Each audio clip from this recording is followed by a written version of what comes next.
The more you remember Allah subhanahu wa ta'ala, the more you take Allah's name, you mention Allah's name, the more barakah will enter into your life. In one narration, the Prophet ﷺ, he mentions, every important matter in which you do not begin with Bismillah, you don't begin in the name of Allah, it is cut off. And the scholars, they say, cut off from what? Cut off from barakah, from blessings. Meaning if there's anything important that you're about to do, and you don't take Allah's name before you do that thing, Allah will cut that thing off from blessings. So, for example, the Prophet ﷺ, he mentions, he gives the example of someone who leaves their home and says, Bismillah, tawakkaltu ala Allah, in the name of Allah, I take the name of God and I place my reliance in Him. The Prophet ﷺ mentions that this person will be blessed that day to the extent that the shayateen, the devils, they will refrain from this person. They will turn away from this person. You'll be protected that day. You'll be blessed that day. There's another very interesting narration. The Prophet ﷺ, he says that if a person says Bismillah or mentions the name of Allah before they eat and before they enter their home, Shaitan tells his followers, today you have no meal, you have no dinner to eat, and today you have no place to stay in.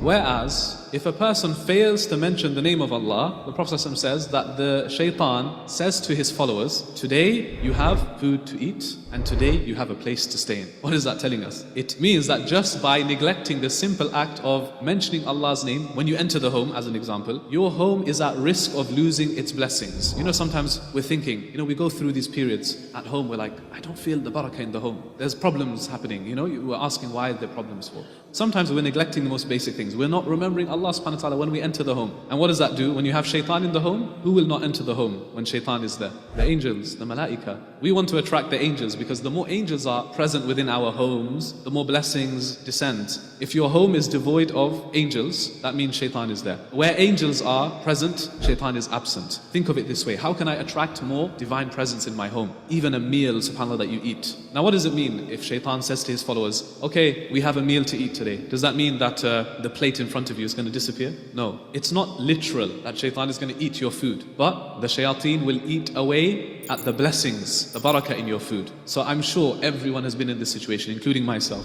where you've eaten and you've eaten and you've eaten, and we say, could still have a little bit more. I'm not full yet. Let me have some dessert. You're not satisfied. One potential reason for that could be there's no barakah in your food. But subhanAllah, have you also had the experience, which I also have had, which is sometimes you say Bismillah, you're grateful for the food that you have, and you eat a little bit, and you're just full immediately. You think you're going to eat a lot, but Allah blesses that food. So from that small quantity, small amount of food, there's abundance of blessings that come from it. This is what barakah is. Mention the name of Allah subhanahu wa ta'ala as much as you can. It reminds me of a story. This story, by the way, is not a hadith. It's a story that one of our teachers told us of a woman, a righteous woman, who was always in the habit of mentioning Allah's name. And this woman happened to be one of the servants of a king. So she used to live in the palace of the king. She would prepare the meals, cook the meals, and so on. The other people, the other staff in the palace, they realized something about this woman. And that is that every time she would say something, when she enters her room, when she goes outside, before she starts cooking, everything she does, she says Bismillah, Bismillah. She always mentions Allah's name. Now these people were not righteous people. So they reported her to the king. They told the king that there's this lady, there's this woman, and she's always mentioning God's name. So the king said, okay, I want to punish her. Find me something that is valuable to her, and we'll find a way to punish her. Teach her a lesson.